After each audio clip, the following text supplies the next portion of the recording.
Hi குட்டீஸ், நான் தான் ஜீப்ரா, அப்படின்னா வரி குதிரை. எனக்கு ஏன் அந்த பேர் வந்துச்சுன்னு தெரியுமா? என் உடம்பெல்லாம் கருப்பு கலர்லயும் வெள்ளை கலர்லயும் கோடுகள் நிறைஞ்சு அழகா இருப்பேன். எங்க இனம் மொத்தமும் எப்பவும் காட்டுல கூட்டம் கூட்டமா தான் இருப்போம், தனியாவே இருக்க மாட்டோம்.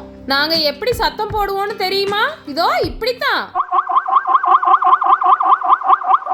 உங்களுக்கு தெரியும்ல, குதிரைலாம் ரொம்ப வேகமா ஓடுன்னு. அந்த இனத்தை சேர்ந்தவன் தான் நானும்.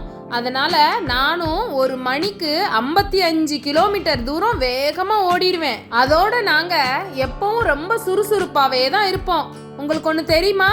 நாங்கெல்லாம் நின்னுக்கிட்டே தான் தூங்குவோம். ஒரு ஜீப்ரா நிக்கும், அதுக்கு மேல இன்னொரு ஜீப்ரா கழுத்தை வச்சு நின்னுக்கிட்டே தூங்குவோம். எங்களோட ஹைட்டு 2 to 3 மீட்டர்ஸ் இருப்போம். 500 kg எடை இருப்போம். எங்களை மாதிரி ஒற்றுமையா கூட்டம் கூட்டமா சுறுசுறுப்பா இருங்க. டாடா பாய் குட்டி. சப்ஸ்கிரைப்.